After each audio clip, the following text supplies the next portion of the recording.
কলিযুগ পাবনাবতার প্রেম পুরুষোত্তম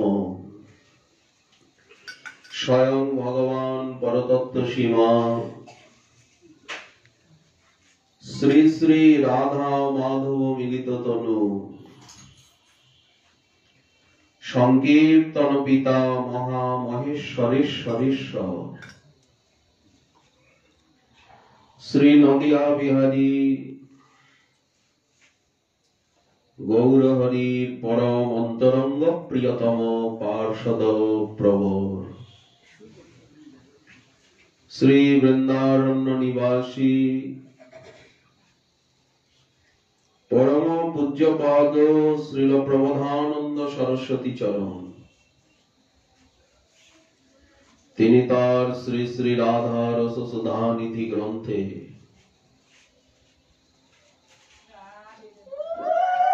রাধা নামে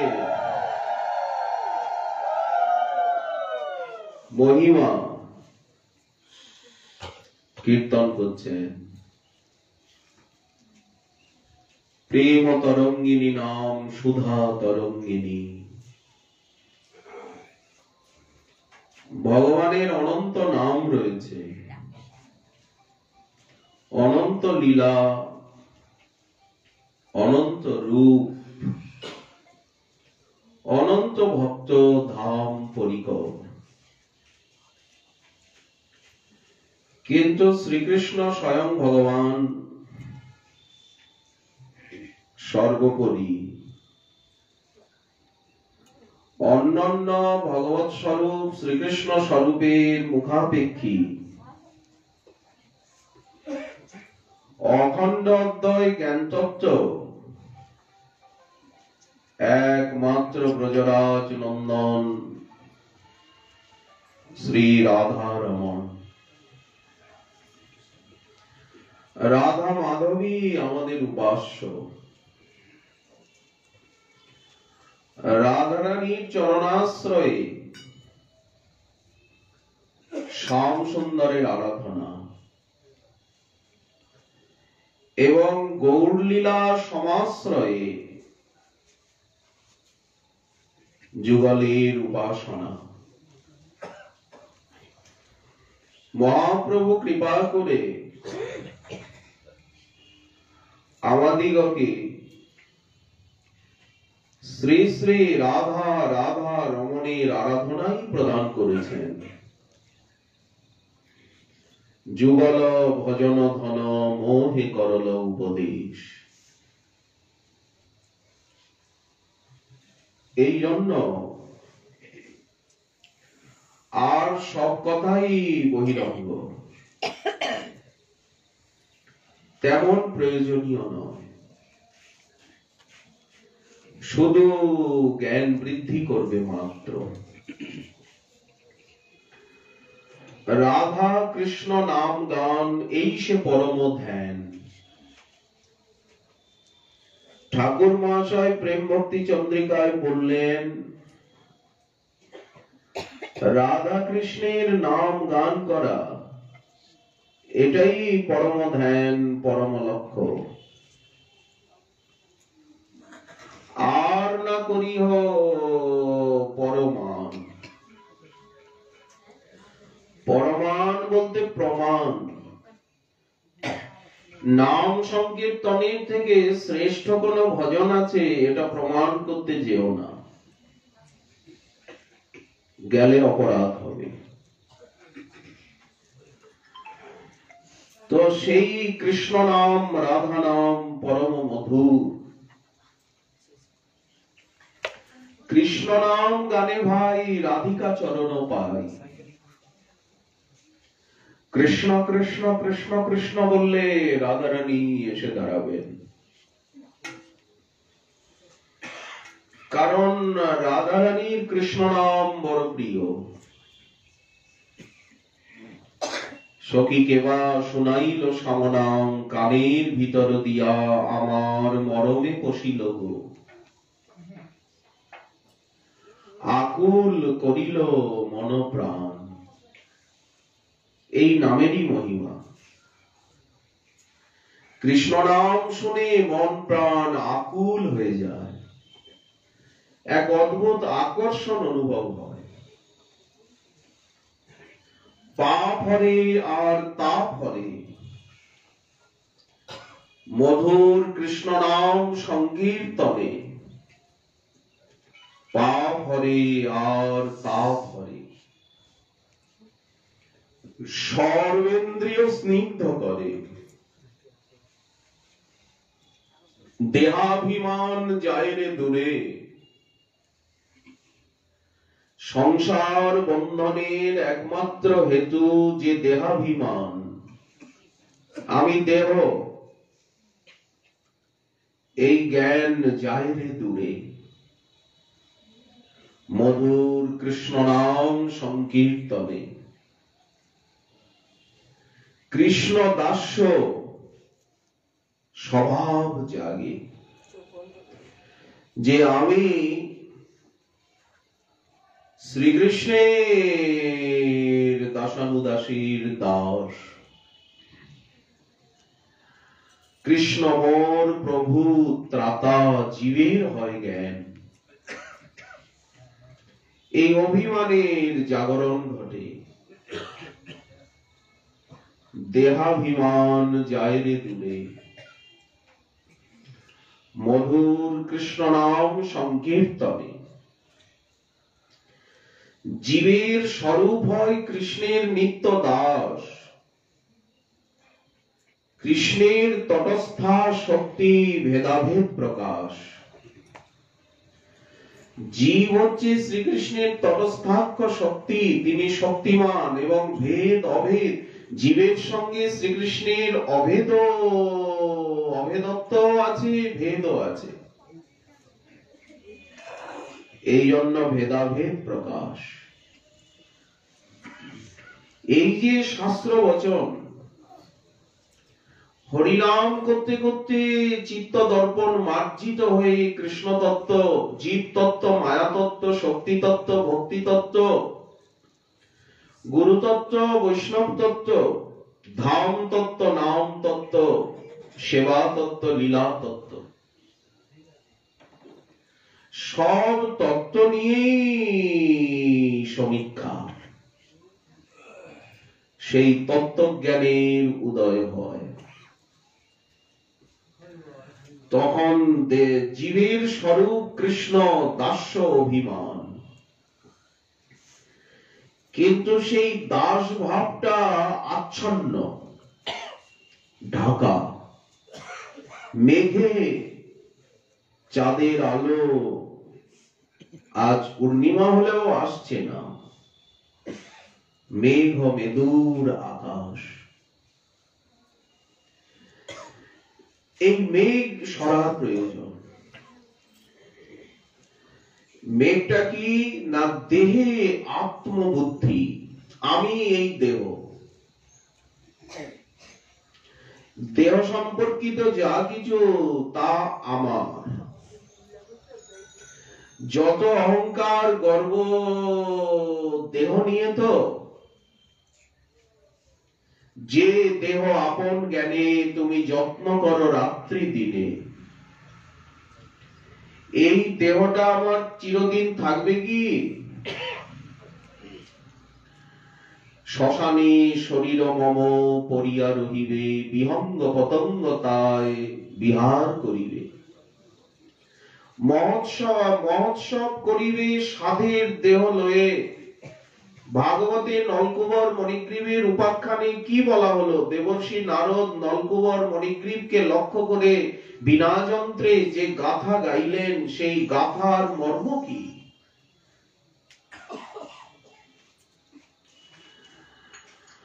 শ্মশানে শরীর মম পরিয়া রহিবে, বিহঙ্গ পতঙ্গ তাই বিহার করিবে। পুঁতে দিলে সাদা হয়ে যাবে, খুঁড়ে দেখলে দেখা যাবে পোকা কিলবিল করছে, দুর্গন্ধ, মাটি চাপা দাও, হারগো। আর দাহ করলে ছাই হয়ে গেল, সবকিছু জ্বলে পুড়ে ছাই।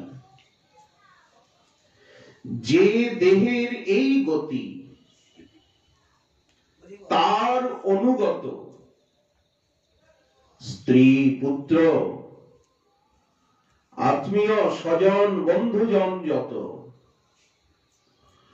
অতএব মায়ামোহ, এটাই মায়ামোহ।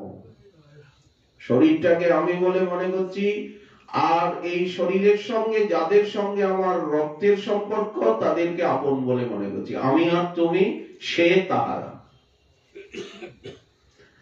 আমার পরিধি কতটুকু? ডোবা। ডোবার চারিদিকে যেমন পার বাঁধানো, ডোবার জল বাইরে যেতে পারে না, ঠিক তেমনি ওই আমি আর তুমি একটা পরিবার যোজনা আছে না, পরিবার নিয়ন্ত্রণ, সেখানে আমি তুমি সে তাহারাও নেই। এই আমি তুমি সে আর তাহারা এই নিয়েই যা কিছু। সেই ডোবার জলটা ধীরে ধীরে শুকিয়ে গেল, পচে কর্দমাক্ত, পোকা কিলবিল করছে। তো ঠিক সেই প্রকার মাতৃশ জীবের অবস্থা। কখন ওই ডোবার জল আবার স্বচ্ছ হবে? যখন আষাঢ় মাস আসবে, প্রচুর বৃষ্টি হবে, তখন সেই বৃষ্টিতে ডোবার জল ভরে গিয়ে ওই পঙ্কিল জল স্বচ্ছ হয়ে যাবে। আরো বৃষ্টি হচ্ছে, আরো বৃষ্টি হচ্ছে, ডোবার জলটা নির্মল হয়ে উপচে গিয়ে তখন ডোবার বাইরে চলে আসবে। বাইরে এসে প্রবাহকে প্রাপ্ত হবে, বয়ে গিয়ে খালে পড়ে গেল, খালের থেকে ছোট নদীতে পড়লো, ছোট নদীর থেকে বড় নদীতে পড়ে গিয়ে সাগরে পড়ে গেল। এই ডোবার পচা গলা আবদ্ধ স্বচ্ছ জল, পচা গলা জল আজ স্বচ্ছ হয়ে। ঠিক তেমনি আমাদের জীবনে যখন বর্ষা ঋতুর আগমন হবে, প্রচুর হরিনাম হরিকথা শ্রবণের ভাগ্য হবে, হরিকথা বৃষ্টি হবে, প্রচুর হরিকথা কর্ণদ্বার দিয়ে প্রবিষ্ট কর্ণরন্ধ্রেণ সারাং ভাব সরোরুহম। প্রচুর হরিকথা, প্রচুর সংকীর্তন যখন কর্ণদ্বার দিয়ে বৃষ্টির মতো ভিতরে প্রবেশ করবে, বর্ষা ঋতু, তখন আমাদের এই যে মনের পঙ্কিলতা, আমি আমার তুমি তোমার, এই যে ক্ষুদ্র গণ্ডি, ওই যে পচা গলা জল, দেহ সুখ বাসনায় ব্যক্তি স্বার্থে কত কামনা বাসনার পোকা সেখানে কিলবিল করছে, সেই জল স্বচ্ছ হয়ে গিয়ে এইবার সাধন ভক্তিরূপী নদীকে প্রাপ্ত হবে। সাধন ভক্তিরূপী নদীকে প্রাপ্ত হয়ে জীবন গতি এগিয়ে চলবে, এবং একদিন গিয়ে আমরা প্রেম সিন্ধুতে নিপতিত হব, রাধা মাধবের চরণে পৌঁছে যাব। এই ডোবার জলই সমুদ্রে চলে যাচ্ছে, এই পুকুরের জলই উপচে বর্ষায় উপচে গিয়ে নদীতে পড়ছে, নদীর থেকে মহানদীতে বড় নদীতে পড়ছে, সেখানের থেকে আরো বড় নদীতে পড়ে গিয়ে তীব্র স্রোতাকারে সাগরে গিয়ে অনুপ্রবিষ্ট হচ্ছে। তেমনি আমাদিগকে রাধা মাধবের চরণ রূপী মহাসাগরে যেতে হবে। আমরা এখানের নই, এখানে নবাগত, আমরা বিদেশী প্রত্যেকে। ভগবানের চরণের থেকে আমরা দূরে সরে গিয়ে এখানে এসেছি, কেউ নর হয়ে, কেউ নারী হয়ে, কেউ বালক, কেউ বৃদ্ধ, কেউ ধনী, কেউ দরিদ্র, কেউ সজ্জন, কেউ দুর্জন, এক একটা পোশাক পরে। এগুলি আমাদের বহিরঙ্গ একটা পোশাক মাত্র। আমরা সকলেই ভগবত দাস। আমাদের একটাই স্বরূপ, একটাই পরিচয়। আমরা সেই পরমেশ্বরের শ্রীমন্ত বিশ্বে অমৃতস্য পুত্রা। আমরা সেই অমৃত সিন্ধুর বিন্দু। আমরা সেই পরমেশ্বর শ্রীকৃষ্ণেরই সকলে অংশ। দাসভূত হরেরেব, শ্রীহরি দাস। এই হচ্ছে আত্মবোধ, আত্মস্বরূপের অনুভব। সেই অনুভূতি কে ঢেকে রেখেছে দেহাবেশ। জীবের স্বরূপ কৃষ্ণ দাস্য অভিমান, কিন্তু দেহে আত্মবুদ্ধে আচ্ছাদিত সেই জ্ঞান। এই আবরণ হরিকথা হরিনামের দ্বারা দূরে সরে যাবে। তখন আমরা নিজ স্থান, নিজ প্রভু, নিজ স্বরূপকে জানতে পারব।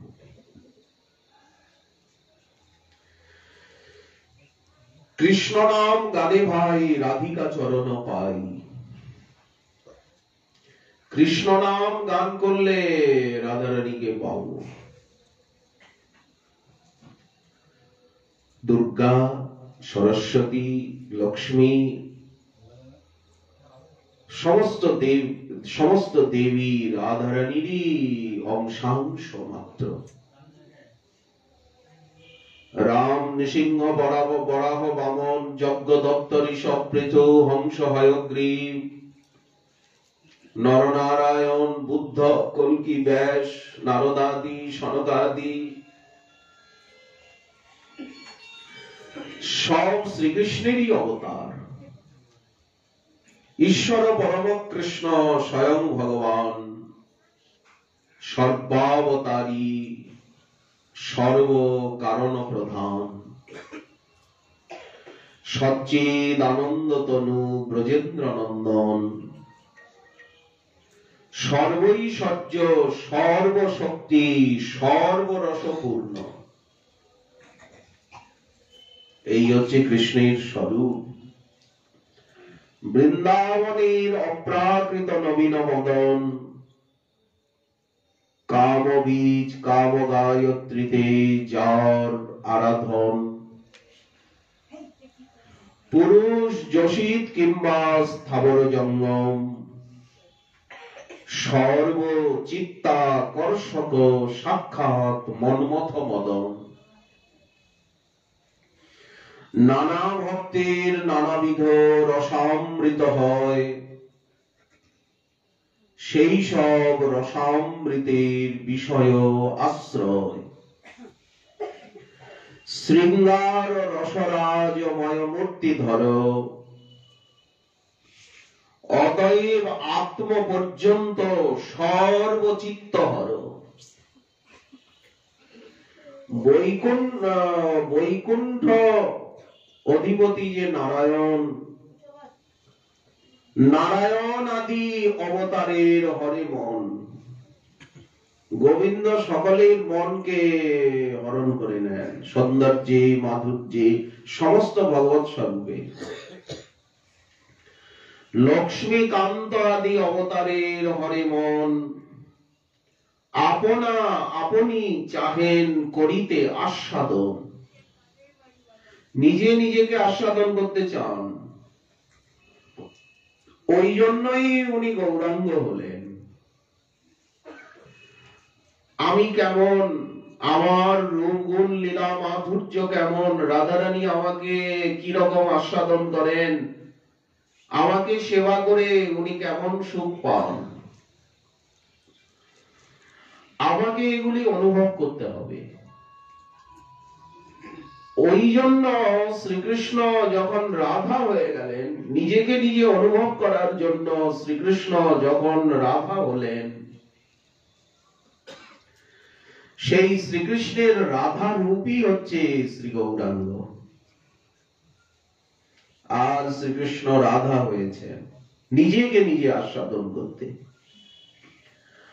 বিস্মাপনং শস্য চ সৌভগর্তে পরং পদং ভূভূষণ ভূষণাঙ্গম। লক্ষ্মীকান্ত আদি অবতারের হরে মন, আপনা আপনি চাহে করিতে আস্বাদন। এই শ্রীকৃষ্ণ স্বরূপ। কৃষ্ণকে পাওয়ার সরল উপায় কি? আর রাধারানীকে সরলতায় কিভাবে পাওয়া যায়? বললেন কৃষ্ণ নাম গানে ভাই, রাধিকা চরণ পাই। কৃষ্ণ নাম গান করলে রাধারানী ছুটে আসবেন। আর রাধারানীকে পাওয়ার সরল উপায় হচ্ছে রাধা নাম গানে কৃষ্ণচন্দ্র। রাধা নাম গান করলে কৃষ্ণচন্দ্র ছুটে আসবেন। বেশি কথা বাড়িয়ে লাভ নেই, সংক্ষেপে কহিল কথা। ঘুচাও মনেরও ব্যথা, আর যত দুঃখময় ধন্ধ। ঠাকুর মহাশয় প্রেম ভক্তি চন্দ্রিকাতে যে ছোট ছোট সিদ্ধ মন্ত্রের মতো কথাগুলো বলছেন, শাস্ত্রের সার, ওনার অনুভূতির উদ্গার। একে অনুশীলন করলেই হলো, আচরণে ফুটিয়ে তুললেই প্রেম লাভ, জীবন ধন্য হয়ে গেল। শ্রীল সরস্বতী পাদ রাধা নামের মহিমা বললেন পূর্ব শ্লোকে, যজ্জাপ সकृदेव গৌকুলপতে আকর্ষকস্তৎসনা। রাধা নাম জপ করলে গোকুলপতি গোকুলানন্দ তৎক্ষণাৎ আকৃষ্ট হন। কতটা আকৃষ্ট হন? শ্রীরাধে শ্রীরাধে বাণী আমি যেদিকে যাওয়ার মুখে শুনি। এদিক থেকে আওয়াজ আসছে, ওদিক থেকে, এদিক থেকে, পূর্ব পশ্চিম উত্তর দক্ষিণ ঈশান অগ্নি বায়ু নৈঋত, যেদিক থেকে, উপর নিচ যেদিক থেকে রাধা নামের ধ্বনি আসুক, দিক বিদিক হতে শ্রীরাধে শ্রীরাধে বাণী যেদিকে যার মুখে শুনি, সেই দিকে ধায় মোর কান। সেই দিকে কানটা চলে যায়, মনটা চলে যায়। রাধা নাম উচ্চারণ করছে কে? কে কে কে বলে? যেমন জগতে কত জল আছে, চাতক কিন্তু কোন জল পান করে না। নিদাগ জোড়া পিপাসা নিয়ে চাতক অপেক্ষা করে থাকে কখন আকাশে নবমেঘের উদয় হবে, বৃষ্টি হবে। সেই মেঘচ্যুত নির্মল বাড়ি উড়ে উড়ে চাতক বলে একটা ছোট পাখি সে পান করে। এইভাবেই প্রকৃতির সৃষ্টি। সে খাল বিল নদী কত জল রয়েছে, চাতক কোন জল পান করবে না, ওই মেঘ অনিশ্রিত নির্মল জল ছাড়া। পিপাসায় মরে যাবে কিন্তু কোন জল পান করবে না। জগতে তেমনি সুখের কত উপকরণ রয়েছে, ভক্তের মন কোনদিকেই যায় না চাতকের মতো। ওই আনন্দকন্দ গোবিন্দের নামামৃত রূপামৃত গুণামৃত লীলামৃত কথামৃত ছাড়া। ওই জন্য শুদ্ধ ভক্তির লক্ষণে শ্রীল ঠাকুর মহাশয় বলছেন, মানসিক একাগ্রতাটা দেখাতে গিয়ে ভক্তের চাতক জলদ গতি। চাতকের যেমন জলধরের প্রতি মেঘের প্রতি আকর্ষণ, গতি, অভিনিবেশ, চাতক জলদ গতি।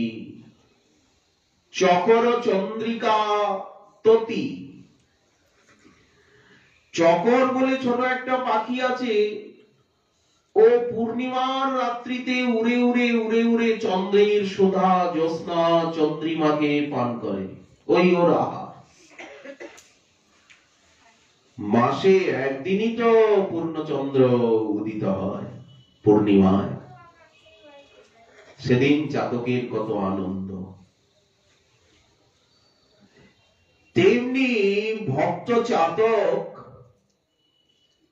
আনন্দকন্দ শ্রী কৃষ্ণচন্দ্রের ওই সৌন্দর্য রূপী চন্দ্রিমাকে, চন্দ্র সুধাকে আস্বাদন করতে চায়, তার আর কিছু ভালো লাগে না। ভিতরে এমন একটা রোগ ঢুকে যায়, মানসিক রোগ। সে আর না খেয়ে শান্তি পাচ্ছে, না ঘুমিয়ে শান্তি পাচ্ছে, না টাকা পয়সায় শান্তি পাচ্ছে, না সম্মানে শান্তি পাচ্ছে, সব সময় একটা অশান্তি জ্বালা অনুভব করে।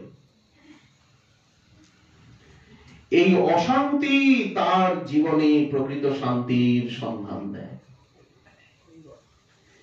এখানে যদি শান্তি পেয়ে গেলাম এই বাজারে, তাহলে কিন্তু সেই বড় শান্তি, বড় আনন্দ, বড় সুখকে পাব না।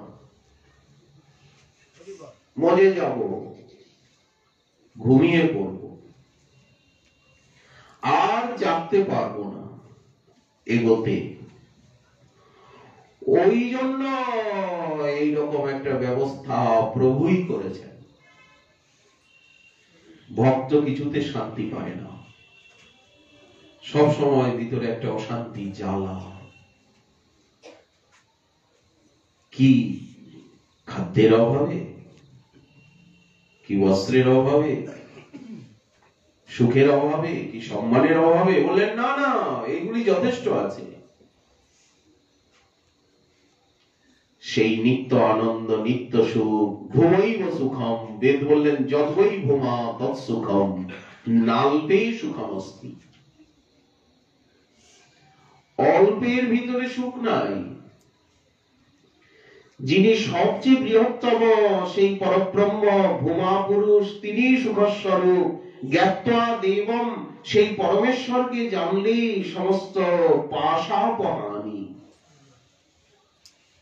সব বন্ধন চলে গেল। ক্ষীণই ক্লেশই, সব ক্লেশ নষ্ট হয়ে গেল। জন্ম মৃত্যু প্রাণী,